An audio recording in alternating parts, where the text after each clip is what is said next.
কি ব্যাপার ভাই? শুনলাম নাকি আপনি বিয়েতে আসতে চাচ্ছিলেন না, আবার তো বেশ চলে এসেছেন। শালার বিখার লোভ সামলাতে পারলেন না নাকি? এ মইনা, তোকে এসব বলতে কে বলিছে? জানিস না নাকি ওর রাগ কেমন?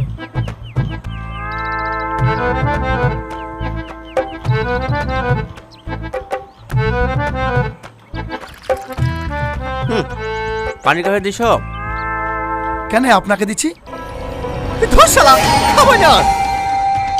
ওগো, কি হলো গো? ওগো ভাই, ও ভাই, আমি আর পাচ্ছি নি। এমন ছোট লোকের সাথে মেয়ের বিয়ে দিছ নো, আমার হাড় মাংস জলে পড়ে ছাই হয়ে গেল।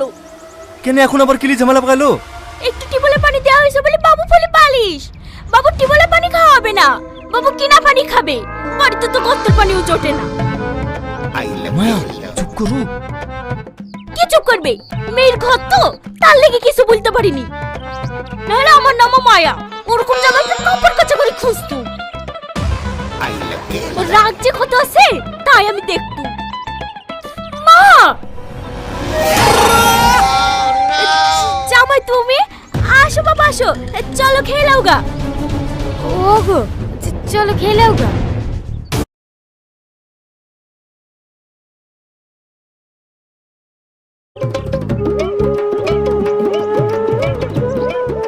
বাড়ি ভর্তি হতে গেল লোক, কেউ বুঝতে পারলো না। আরে আরে, কোথায় ঢুকছেন? বীর বাড়ি কেন বুঝতে খেতে? পারছেন? এখন গ্রামের লোকের খাওয়া হবে না, আগে বরযাত্রী খাবে তারপর। তোর এত বড় সাহস তুই আমাকে আটকাস? তুই জানিস আমি কে? দেখেন ভাই, ফালতু আপনার সাথে ঝামেলা বিপদে জড়াতে আসেনি। বাড়ির মালিক বারণ করে দিছে, আপনাকে ভেতরে ঢুকতে দিতে পারবো না। আরে আরে, কি হয়েছে বাপ? কি হয়েছে গো? আরে কিছু না চাচা, বলিছে এখন বরযাত্রী খাইছে, পরে ঢুকতে তার লিগে এরকম করছে। বাড়ির লোক একটু পরে খালি হয়। আরে কাকে কি বলছো? এটা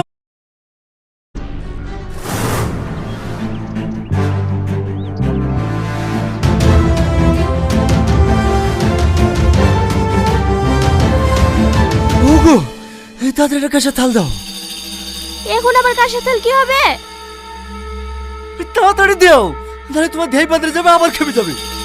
দেখো দিদি, এখন আবার কার সাথে কোথায় খুঁজবো? পেয়ে গেছি।